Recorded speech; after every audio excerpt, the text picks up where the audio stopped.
make this as interactive as possible. I know, I love it. I love that you guys are at the front. We need the body double strategy. We'll be talking about that very much this presentation, and how other people, it's other people that kind of make us our best versions of ourselves. So guys, no pressure, right? We've got a big important role here. Yeah, okay. You're a perfect example of the body double, right? So everyone should have a sheet on their chair, have a look. So have a go, guys. It's a true or false quiz. And it'll be very interesting to see what you guys write down. And we might kind of start by going through that just to see where you're at with your ADHD lens. So basically today what we're going to be talking about is the importance of 1, being able to look through that ADHD lens, 2, taking a strengths-based approach to ADHD, and 3, we're going to kind of turn the education principle on its head from independence, which is what education's always touting, right? Let's make these kids independent, right? The education, health and care plans. How do we make this kid independent? We're going to turn that on its head, and we're going to rather make the goal interdependence. Interdependence. That's not codependence. Not talking codependence. And that's often a concern when we talk about interdependence. Very different, right? Very different, because you still have your own thing, your agency, your strengths, and you're working together with others, right? You're not relying on just one person. We're very much not about doing that, but we do need to start. What's that, sorry? Oh, yeah. Now guys, let's start with the first question. There is no such thing as ADHD. Yes or no? True, put your hand up for true. False, leave your hand down. There's no such thing as ADHD. Guys, this question, which one? True, there's no such thing as ADHD. Nope. Yes, very good. False. Well, that's why you're here, so that's good, unless some ADHDs like to challenge. And but there's no one here challenging me today, so that's a shame. I would have risen to that. But second one, ADHDs can never pay attention. True? Anyone? True? Nope. False. That's right. Does anyone want to contribute why that's false? Anyone here want to tell me why? It depends on what's happening in front of them. If it's interactive enough, they'll engage. And if it's on their level, they'll engage. If it's not, and it's something they're not interested in, it'll just go straight over their head. Yeah, so the fuel for an ADHD brain is authentic interest. When we are interested, the problem is not a deficit of attention, we have a surplus, right? The problem is getting us to stop that thing. And parents with kids with ADHD playing video games, prime example, good luck, right? We can talk about that another day. Third one, ADHD is highly genetic, true or false? True or false? True, yeah, it is highly genetic. I've been coaching for about 6 years in an ADHD way, very intensely. I've coached many hundreds of ADHDers. I'm yet to find a parent of a kid with ADHD, one out of the 2 of them that doesn't have ADHD, right? It is so genetic, yeah. Is that scientifically proven? There is evidence, yeah, that we can provide. There's research. Because there are many genes responsible for ADHD that they're still uncovering. They haven't uncovered all of them. The brain is a very complex beast, very much for ADHDers too. ADHD is often caused by bad parenting. True or false? Again, because it's genetic. But how does parenting affect ADHD? Does anyone want to volunteer? How does parenting affect an ADHD's outcomes in life? Anyone got any ideas? Okay. Well, ADHD, as we said, is highly genetic, right? So chances are parents have ADHD. The problem, parenting does impact the outcomes of ADHDers, right? A parent that understands ADHD, that can kind of provide the space, hold the space, champion the child, that child, right, is going to do really quite well with ADHD.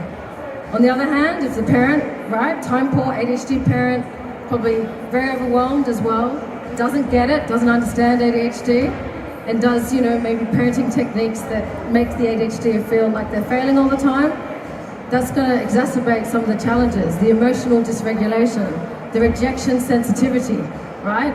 It starts early, unfortunately, guys. So the earlier we can get this ADHD lens and give these kids the ADHD lens, the more successful they will be. Really important. But, right, ADHD parents having, ADHD as a parent, it's not easy. They say it takes a village to raise an ADHDer.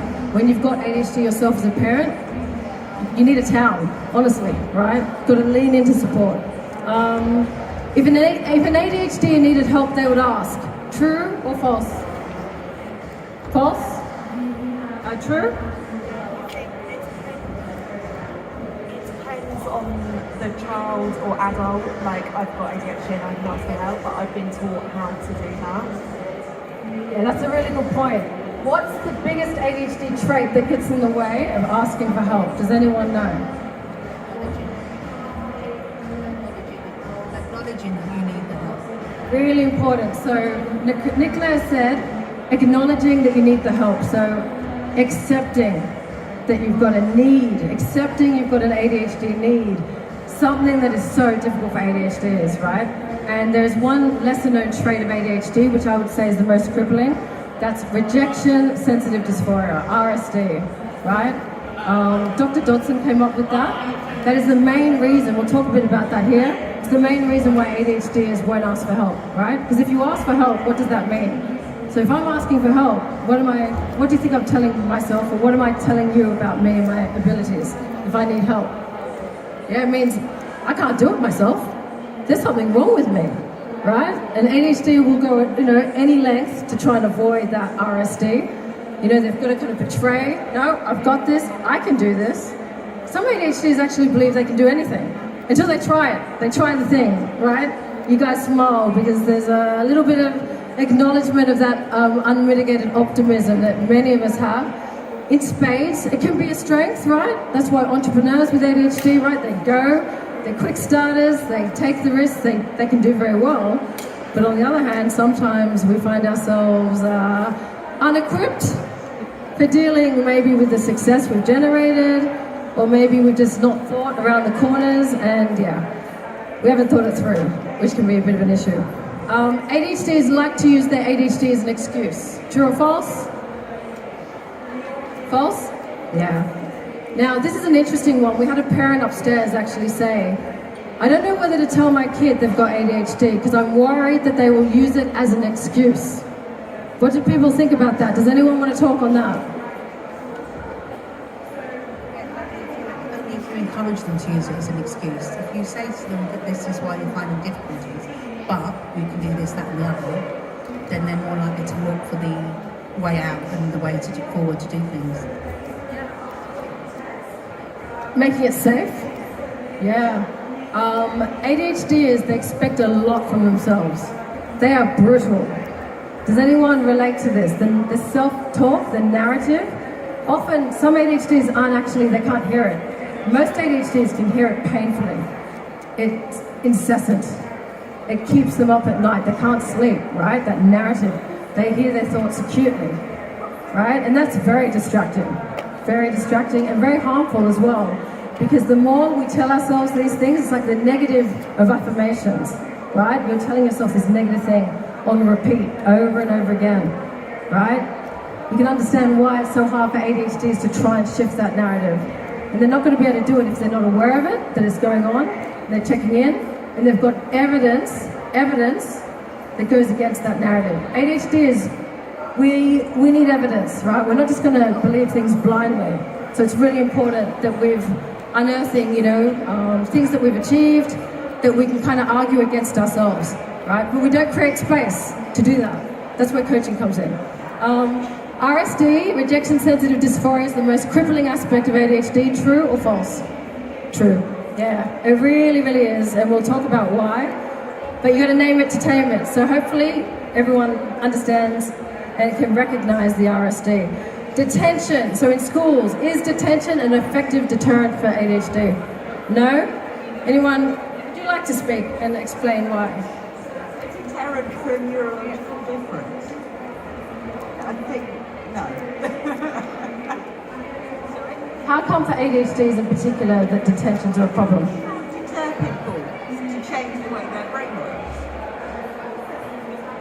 Yeah.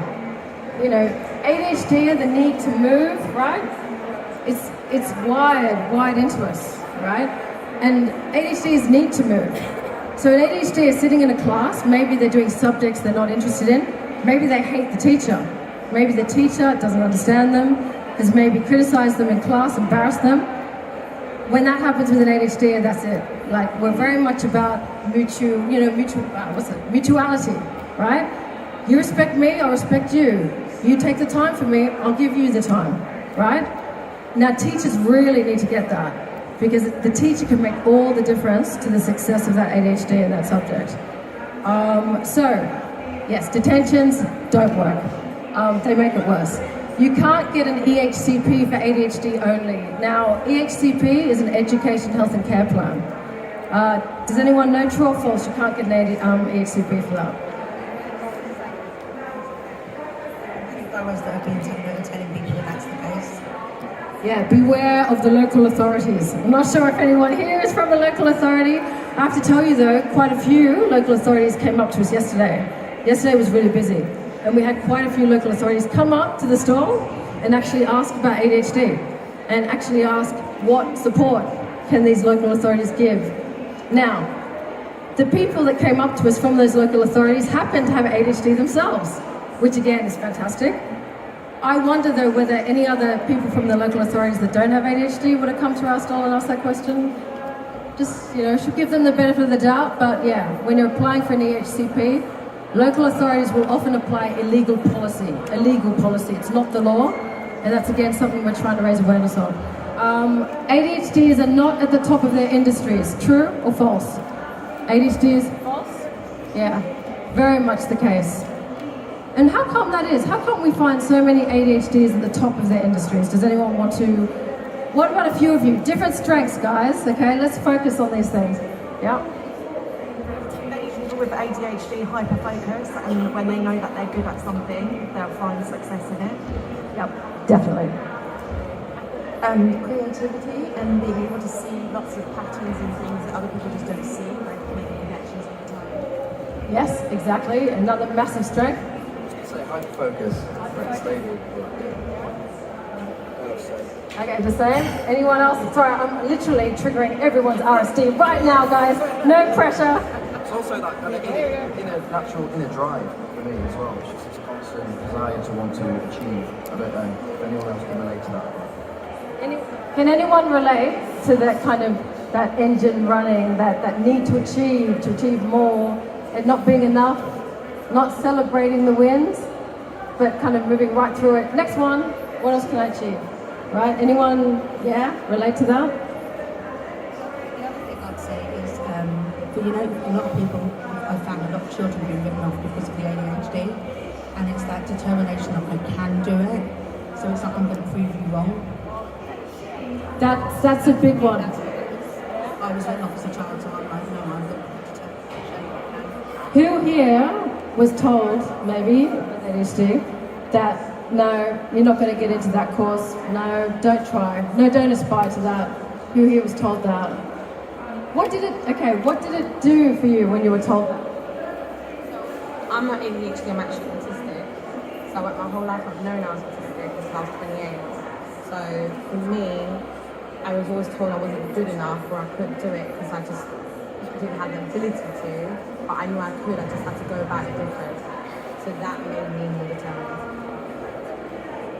I failed childcare at school when I was told I'd never be a teacher and I'd never be successful, and my whole thing was that the exam and how it was marked didn't cater to my needs because I couldn't sit there and focus, so I needed to be active and doing stuff.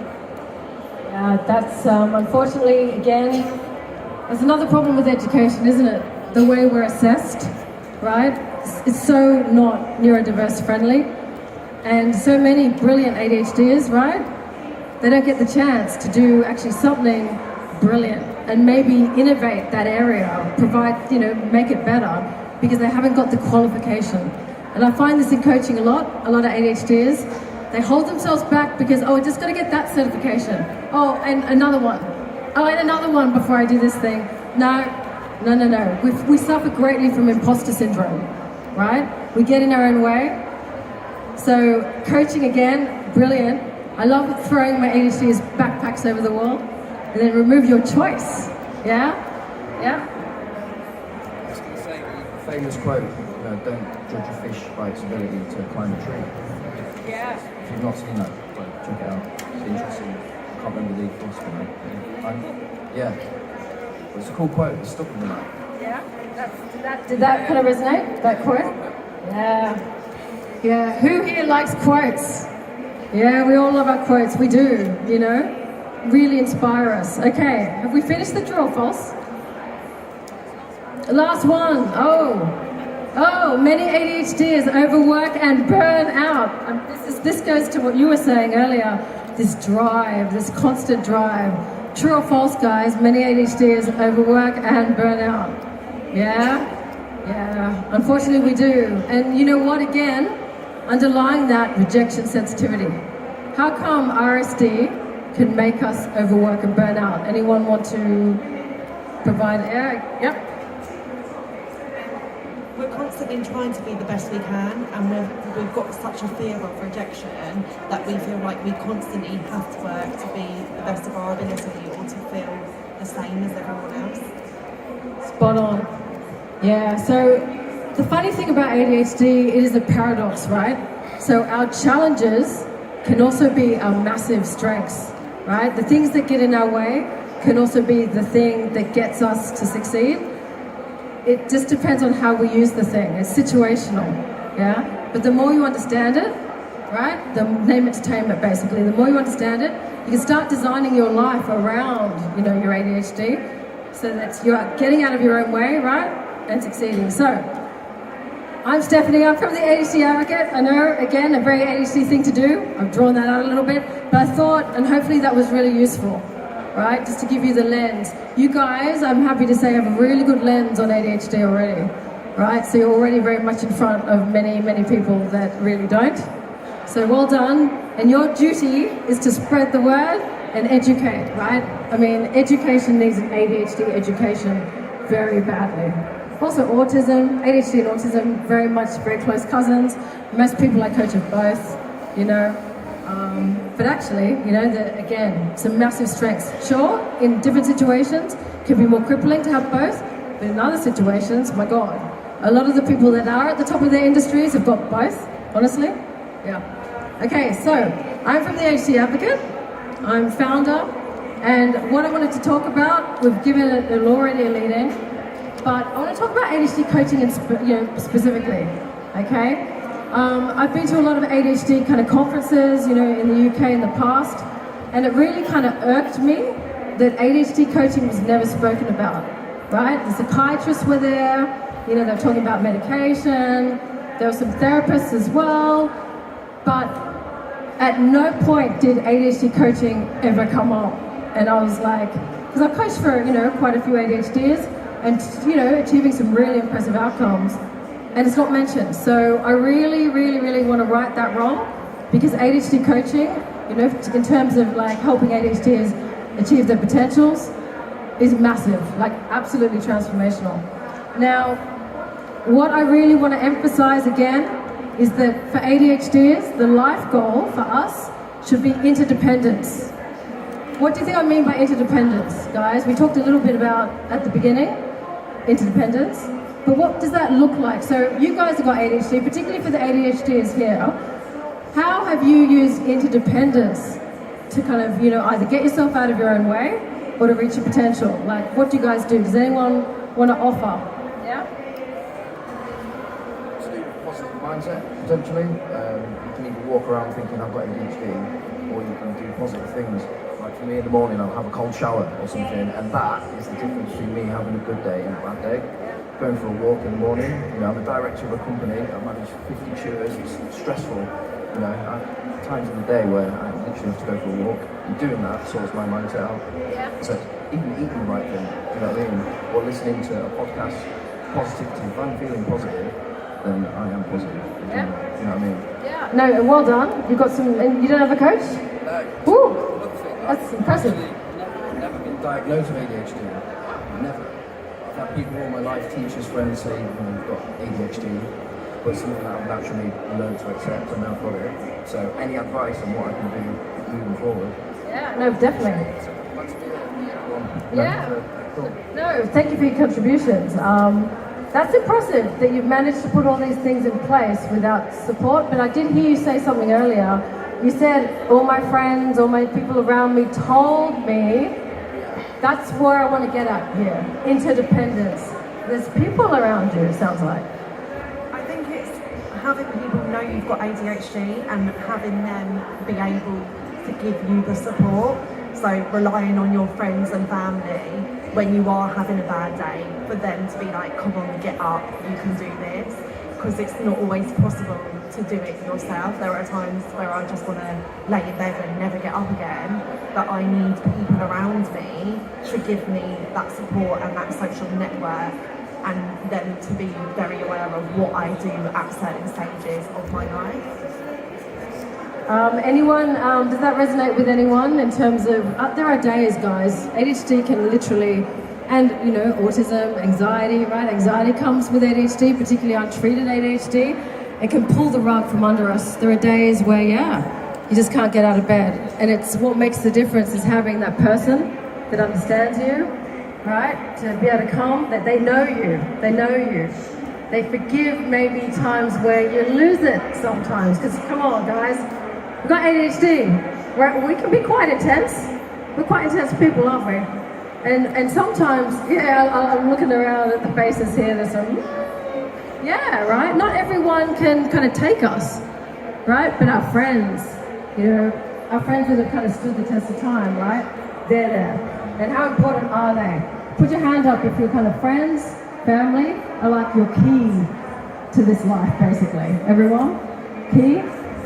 Yeah. We need people, guys. We need people. So that's why education's message, right, of independence, this education message of independence. You should be able to do this by yourself. You should be able to do this by yourself. Sorry, yes?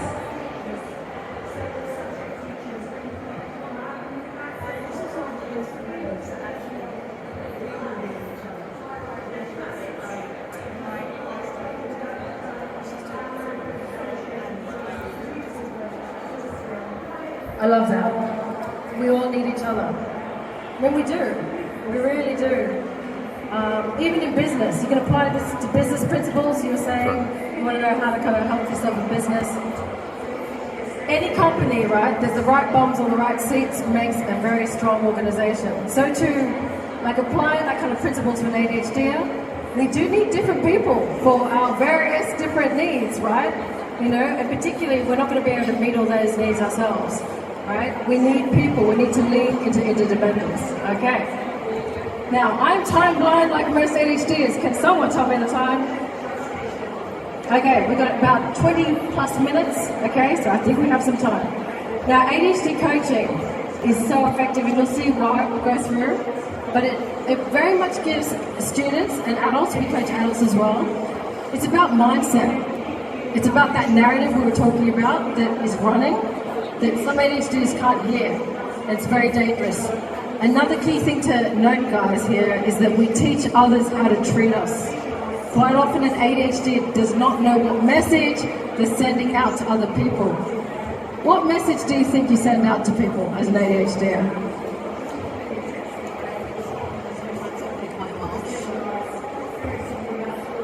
Okay, so that's your delivery. You can be quite harsh, you said.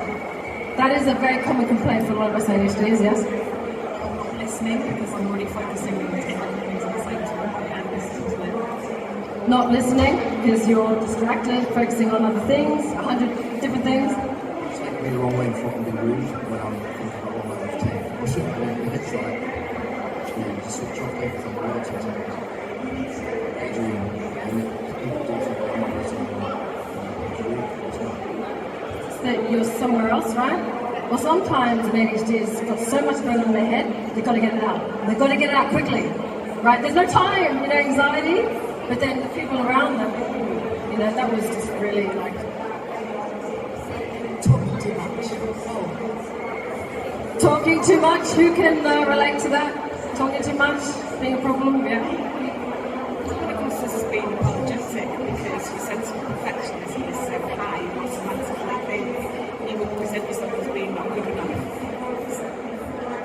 apologising before you've even started. Who can relate? Isn't it funny? Because one of you guys have said coming across as too direct, offensive. Then on the other side, you got the ADHD and it's, I'm sorry, oh sorry, I'm sorry. Right? Yeah? What's going on there, do you think?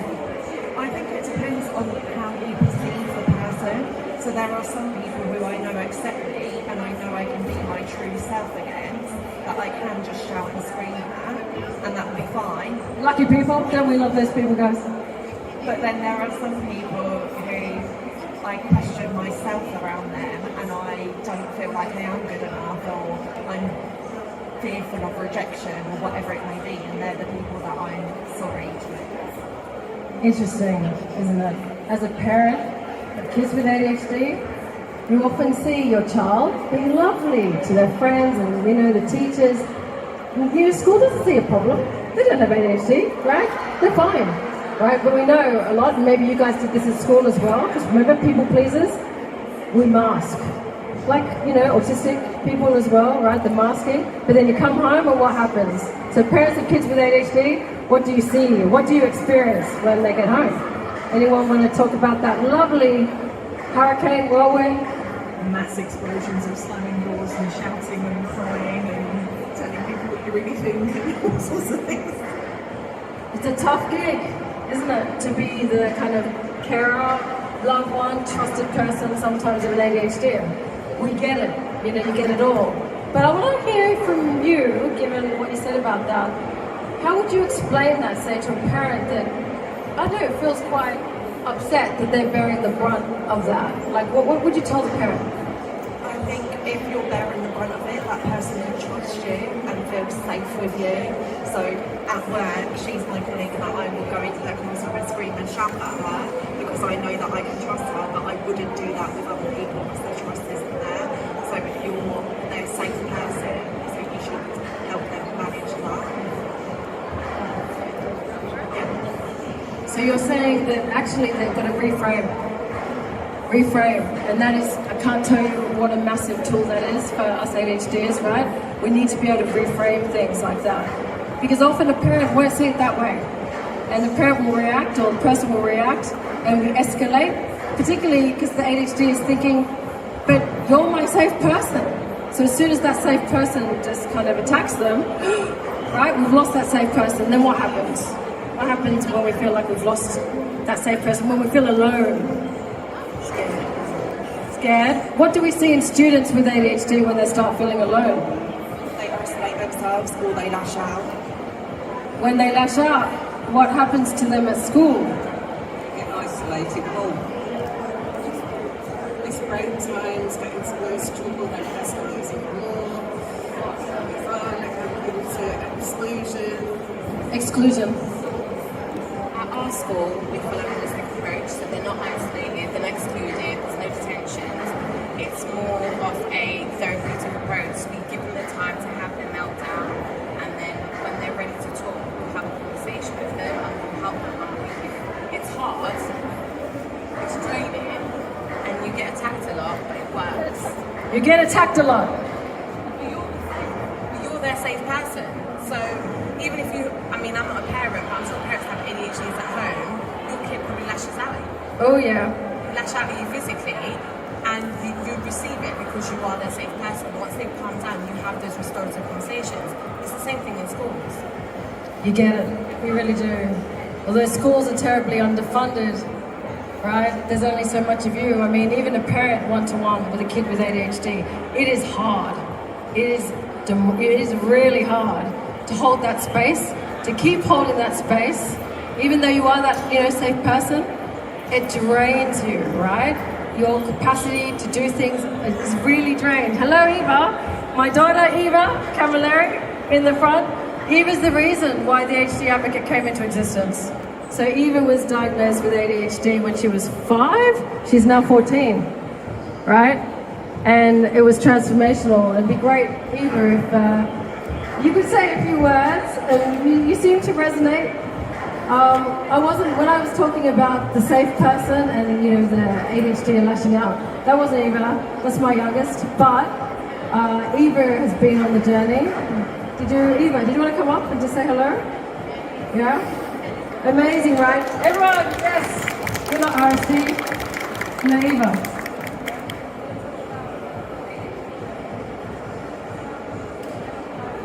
I was diagnosed when I was 8 years old. No, it's all.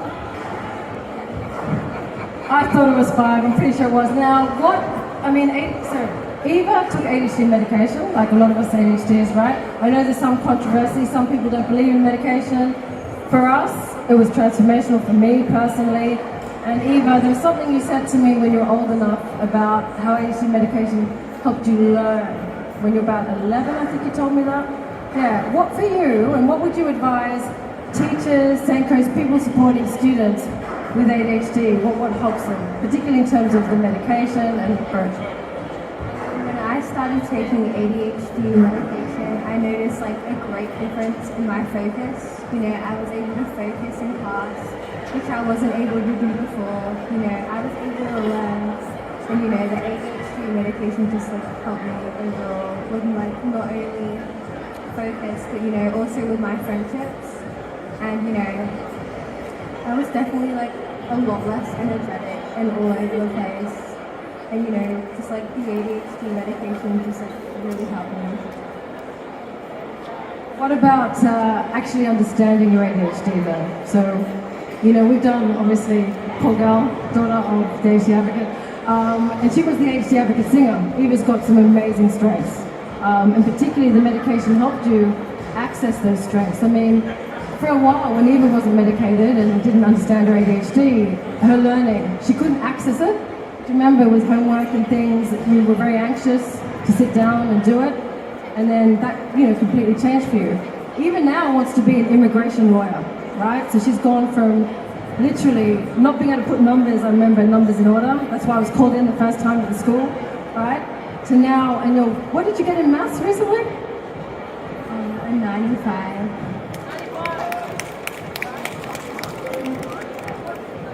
What did finding out about your ADHD, medication, getting that support, what did it do to your confidence as a learner? Once I found out I had ADHD, I realized, because I always thought I had a problem with myself. And so when I was diagnosed with ADHD, I was like, it's not my fault, I've got ADHD, it's not a disability, you can turn it into a strength. An ADHD medication just helped me do that. So it's transformational, isn't it? The way you look at your ADHD. Would you say, do you use ADHD as an excuse ever?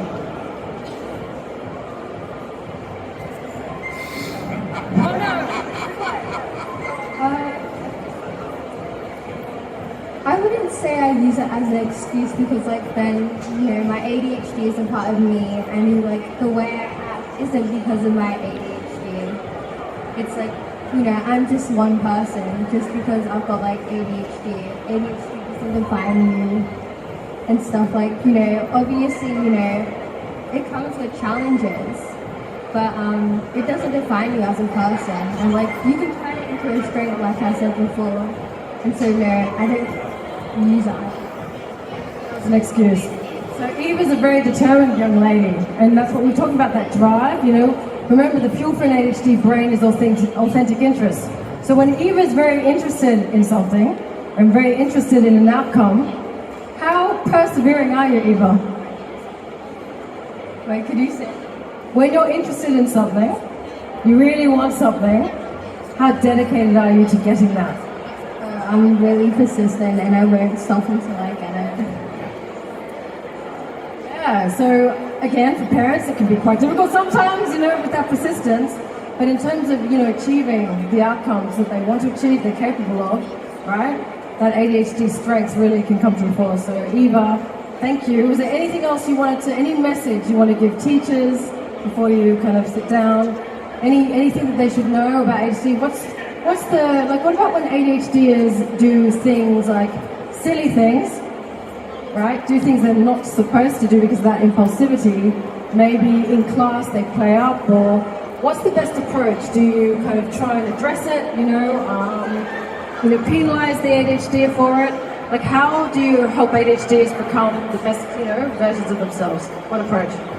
I mean, I don't think many teachers in schools understand, about ADHD. Is that they think it's just because the kids misbehave or stuff like that, but they don't really know what's going on with them. And so when a kid acts up, their first decision is to punish them, which I don't think is really the right way to handle situations or kids, that struggle with certain things such as ADHD.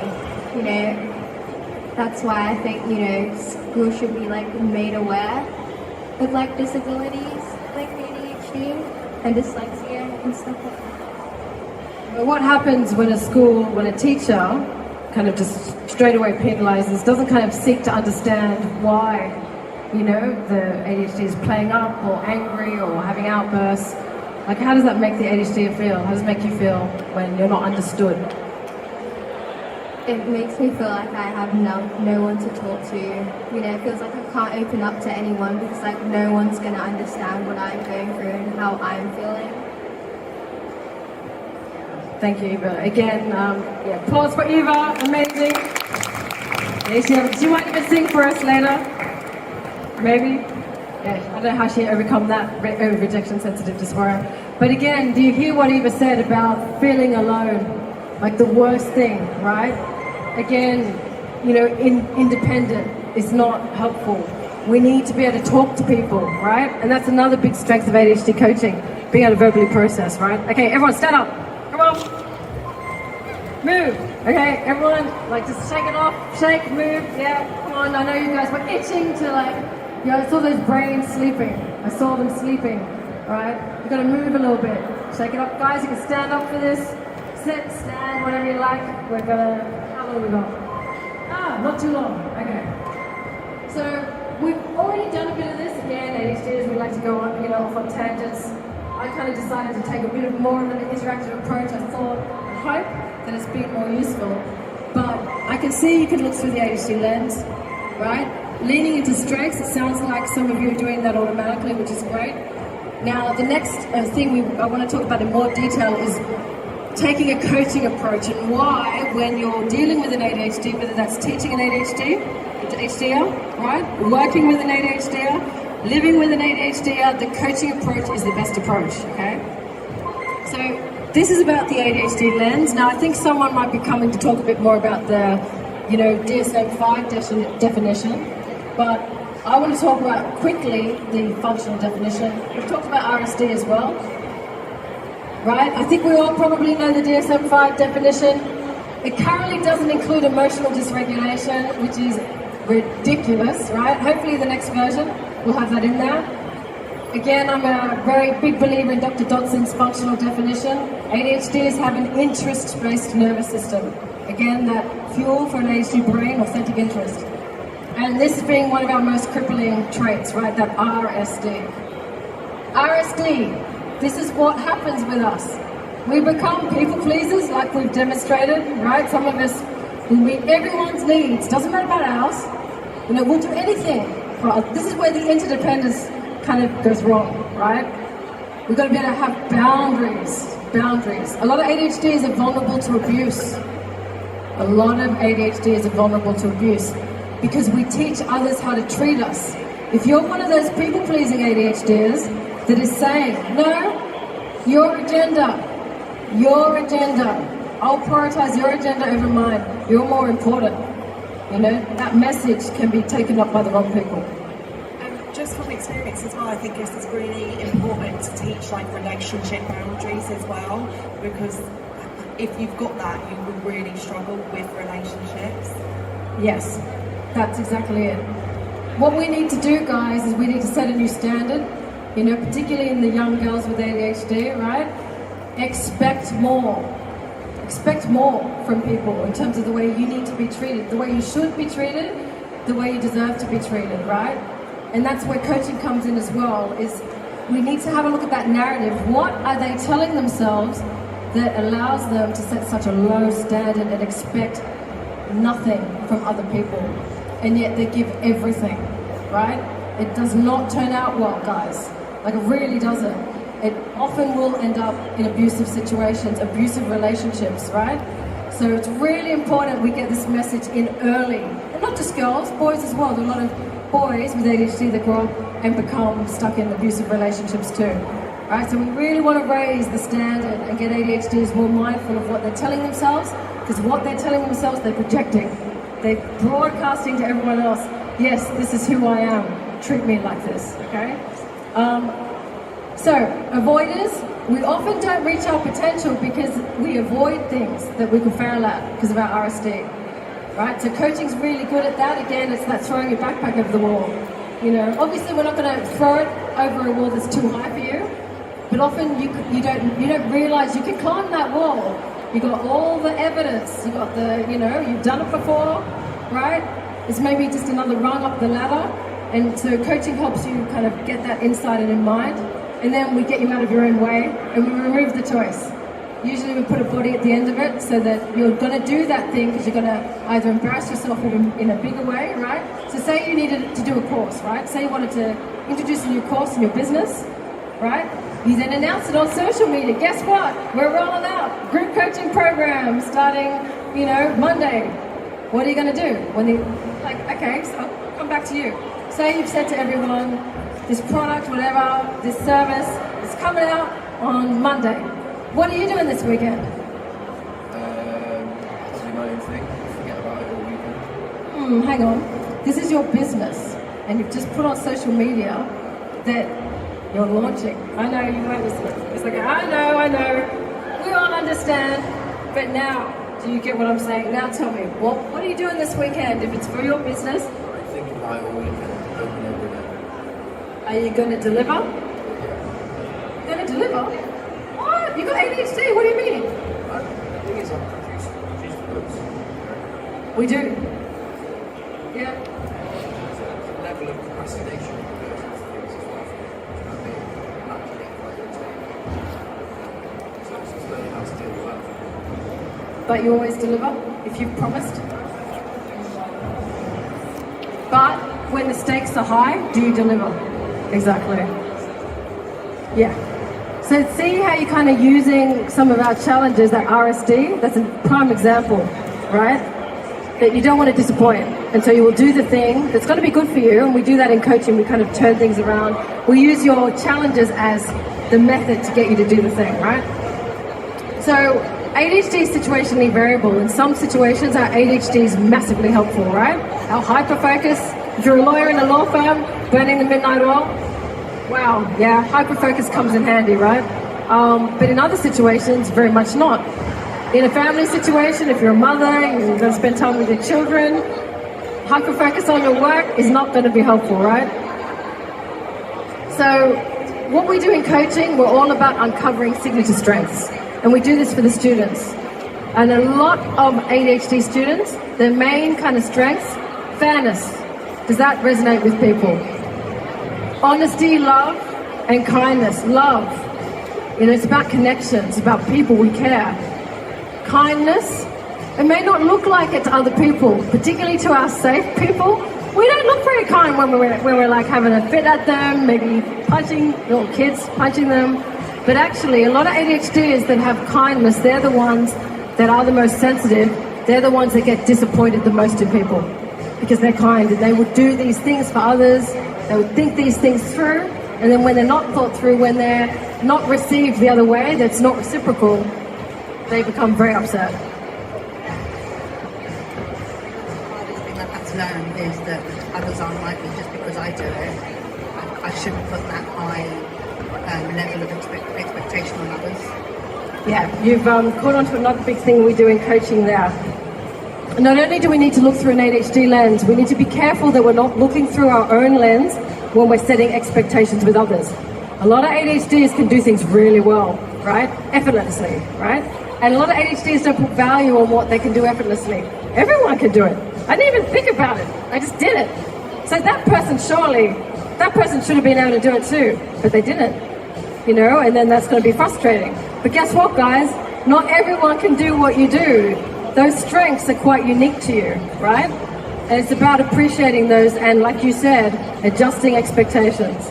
So we do a lot of that in coaching as well, perspective. Now guys, there's a great, have a look on Google at the BIA signature strengths test. Do the test, and it's fantastic for ADHDers. And what we were taught and what works really well, get those strengths in sight and in mind and proactively use them like 2 to 3 times a day. Run those strengths through any kind of job, role, any situation that didn't go well for you, and I swear to God, you will see that those strengths either weren't used at all, you weren't able to use them, right? Or you overuse them, as ADHDers often do, right? We're kind of a bit black and white, all or nothing. We've got to be careful of overusing our strengths, right? So it is a really important thing for us to lean into our strengths for these reasons, and I'll try and get a copy of these. If you guys want, reach out to me. I'll give you my email address, a card, and I'll give you a copy of these slides. But it's the only way for an ADHDer is to lean into a strengths-based approach to ADHD. The only way you're going to be able to fulfill your potential, have the relationships you want to have, right, that you deserve, you've got to start focusing on the strengths.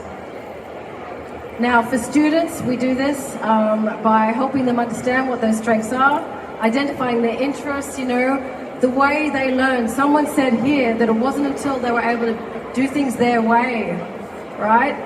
Now, often it's the ADHD that doesn't give themselves permission to do it their way because they should be able to do that. Should. I just need to do that form. Just. Who justs and shoulds all over themselves here? Just should. Just should. Guys, as soon as you hear yourself say should or just, it is never just. So I want you also to be open to that. Now, focus goal, guys, this week. Listen, anytime you say, I just need to, no, it's never just. Never. Lastly, just finishing up on taking a coaching approach here. The key to ADHD is interdependence, not independence. That means we've got to put a body at the end of anything we're struggling to do, which can be quite a few things. Put a body at the end of it. Now, coaching, obviously, that is that body, someone, the body double strategy in play, someone that you can kind of help, make sense of things with, but also you can, be held accountable to, but someone that's in your corner. Because an ADHD coach, a good one, is going to understand you and going to be invested in you and really want you to succeed. Like they're your partner. That's how, it's like a partnership. Why it's so effective? Now, this coaching approach, not only is it great for obviously ADHDers, but I would really ask for you guys, any teachers here, anyone that works with ADHDers, start doing this. Like start taking a coaching approach. My company Noise Academy, we engage young people with ADHD through music technology. So we go into schools, teach them DJing, music production, and it's got such a positive impact on them. And We'll have to talk, definitely. No. Again, ADHD Advocate very much subscribes to interdependence. We love our partnerships, right? Together we're better, we really are. We can't do it all. We need partners that can provide other supports to ADHDers. And yeah, music, nothing stimulates the brain in more areas than music. Nothing. That's why something like music therapy, right, is going to be so effective. So coaching is so effective because who likes to be told what to do here? ADHDers? What happens when you're told what to do? Do you do it? No. Why? How come? Someone else is telling you what do they know about you, what's best for you. Yes, RSD. If you tell me what to do and I do it, that means you're better than me, right? You're not going to do it. A student with ADHD, you tell them what to do, are they going to do it? No, particularly a young one, right? Trying to prove themselves. So that's why the coaching approach is so good, and teachers should use it. Some good teachers are really good at this coaching approach. They ask, don't tell. Ask, don't tell. ADHDs are brilliant. So many people that I coach are so brilliant, right? And actually, a good coach, is going to basically honor that expertise. They are the expert in their own life.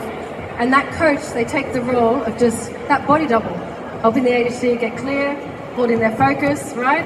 It's a non-judgmental space to verbally process and get clear. Who here thinks a lot, has a lot of noise in their head? Like a lot of noise. How clear are you guys on any given day about like what you should be doing? How clear are you? Or is there too much noise? Yeah, So a lot of the time when an ADHD coaches, they get coached, they say it's filing for their head. It feels like filing. They get clear. This kind of medication, does that actually stop or reduce the noise? For some ADHDs, they say, yeah, ADHD medication can definitely reduce the noise, yeah. So look, I'm going to put this up. Email me for the slides. But these are the tools, right, that we use in coaching. The ask, don't tell, mirroring, reflecting, because often in ADHD, there's so many blind spots. You guys have got so many blind spots you're not aware of. So yeah, coaching's fun actually. So you'll learn a lot more about yourself. You're going to start taking a strengths-based approach. There's space for you to kind of clear out, file your head. We help you get clear about what it is you want to achieve, right? And we make sure you stay on that path, because can't tell you how many times ADHDs go off on tangents. What did you want to achieve again, right? We really work on making everything smart, specific. Us ADHDs do not like ambiguity. Ambiguity is not an ADHD's friend. We need specifics, right? And we want to measure, because you can't manage what you don't measure. We also emphasize the wins. We need to emphasize the wins, what's going well. We've got a negativity bias, you see. So we have to actively, proactively focus on and celebrate the wins. So, we also get things done in session. We role play, twice. Yeah, and the ADHD coach, a good one's going to hold that ADHD's vision, right? Because there are days when you can't get out of bed, right? But we're there. We know what you're capable of, right? We know what you want to achieve too, and we help you stay on the path. These are some success stories from just 2 of our students. But this girl, her parents wanted her to quit university. Again, like you said, she rose to the challenge. Oh, you think I can't do it? And with our help, right? And we championed her, held the space, did some interesting work together. And yeah, she's now at Deloitte's, right? She's working for a financial firm. And Emily as well, she's doing really well. We've got a lot more success stories on our website, but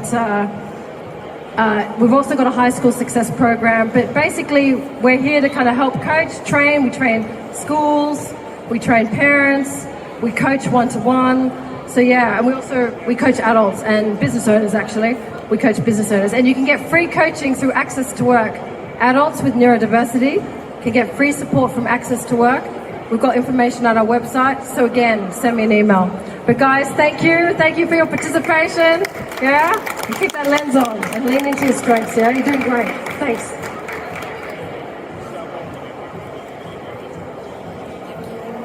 Sorry.